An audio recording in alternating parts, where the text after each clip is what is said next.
Doc, kamusta si Doc Annalyn? Nasaksak na ba siya ng gamot?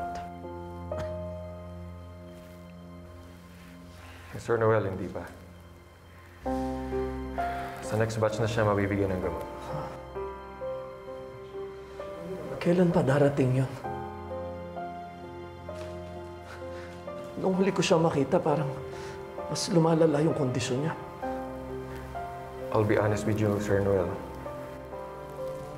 Sa'yo napunta yung gamot dahil isa ka sa mga stockholders at officers ng ospital. We escalated this to the higher authorities, and that's their decision.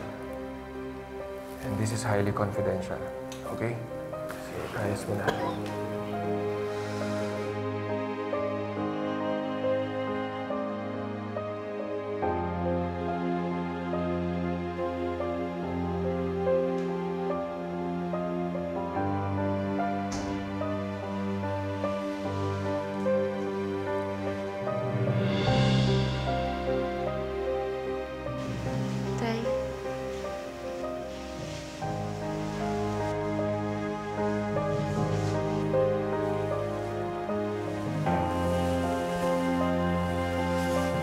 Ito si tatay, ano? May gamot na po ba, Tay?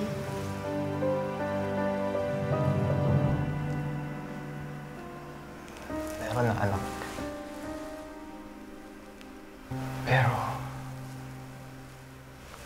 Pero ubus na po.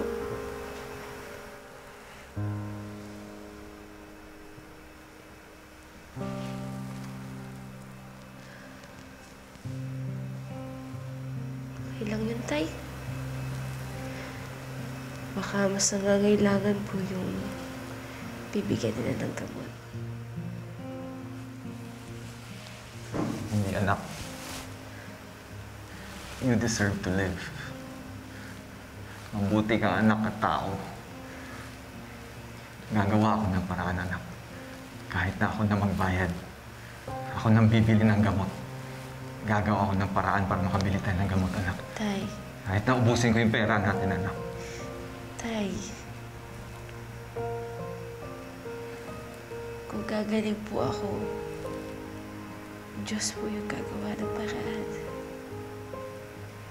Basta, Tay, mag-promise ka po sa akin na hindi ka magkakasakit. Paglabas mo po dito, yakapin mo po si Nanay.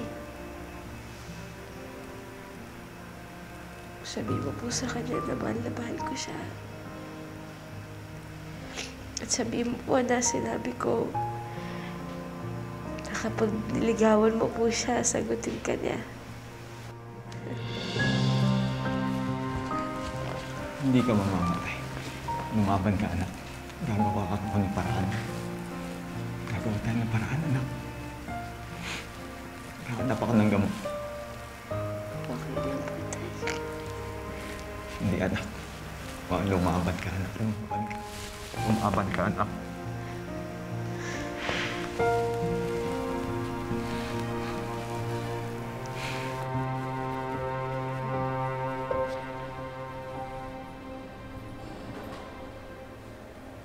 Nurse Violi, may lagnat po kayo. Hindi, Dok. Pagod lang po ako. Wala po. May lagnat ka. Bakit mo ba tinatawag yung symptoms mo? Alam mo bang pwede ka makaawa ng mga tao dito? Nurse ka pa man din. May lagnat nga po kayo. Tapos ako yung sisisihin nyo na may sintomas, eh kayo pala tong meron? Kinulong nyo pa ako, ba't kayo hindi mag-isolate? Kayo may sintomas dito, di ba? Paano ko yung lagnat nyo may TSB? Paano ko makahawa ka sa mga tao dito? Nurse Karen, paano kung meron nga akong virus? O paano kung may TSB ako? Ayoko pamatay. May pamilya ako. Gusto ko pa umuwi ng bahay ko. Gusto ko pa mabuhay. Tulungan niyo naman ako. Paano gagawin ko? Gusto ko pa mabuhay. Paano? Nurse Violi, meron na po mga test kits na dumating. Kanina lang. Kaya kung ano man po yung mararamdaman nyo, malalaman na natin. Tara na po. Pero, Miss Karen, sorry Kasi wala ka naman talagang symptoms eh. Gumagawa ko lang yun eh. Kasi nga nainis ako sa'yo. Pero kahit gano'n na ginawa ko sa'yo, mabait ka sa akin. Salamat Wala po yun. Basta ang importante po, gumaling na po kayo. Tara na po.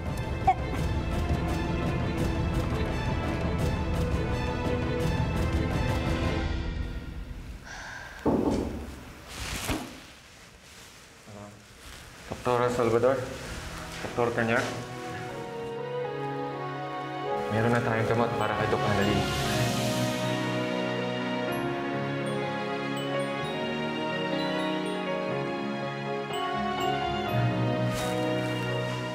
Narinig mo yun, anak. Gamot na, anak. Gagaling ka na, anak. Gagaling ka na, anak.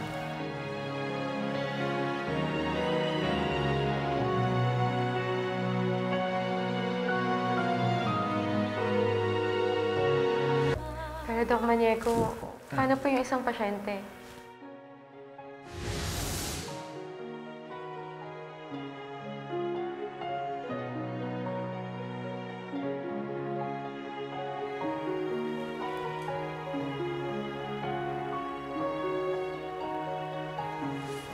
Dok, wag.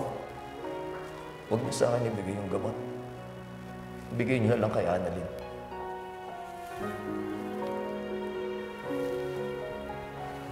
Sir Noel, sigurado kayo? Sigurado ko. Mr. Noel, this is the last treatment available. And it will take 5 days pa bago dumating yung next na batch. And with your condition, Hindi na magbabago ang desisyon ko. Ibigay niyo na lang kay Doc Annalyn yung gamot na para sa akin. Please. Unahin niyo siyang gamutin. Doc, siya mismo nagdesisyon sa sarili niya na ibigay mismo yung gamot kay Doc Annalyn. Excuse me, Dr. Tanyag. Pero kailangan na ibigay yung gamot kay Doc Annalyn. Sige. Hello, Doc Annalyn.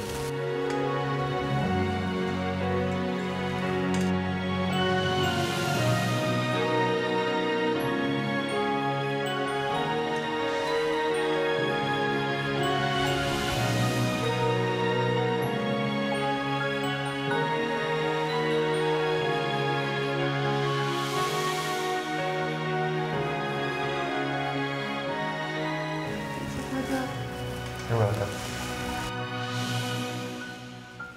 Thank you. Mula pa rin dito sa San Regado Medical, dumating na ang mga gamot na magpapagaling sa mga taong positive for TSV at na-test na rin ang mga pasyenteng nasa loob ng San Regado Medical para mapigilan ang pagkalat ng sakit. Magiging ang suporta ng LGU at Ministry of Health upang makontrol ang TSV sa bayan ng San Regado. Huwag na po tayong mabahala dahil tuluyan na nating masusugpo ang TSV. Ana Rose.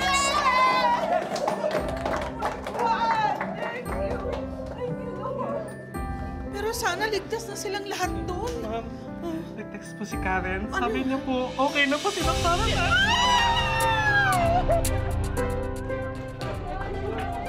Okay, masaya din lang ako dahil at least ligtas si Annalyn Boy siya. Praise God! Thank you, thank you! At least may kapalit na good thing, di ba? Kahit na nawala na si Yula, si Michael. Group hug, group hug, group hug.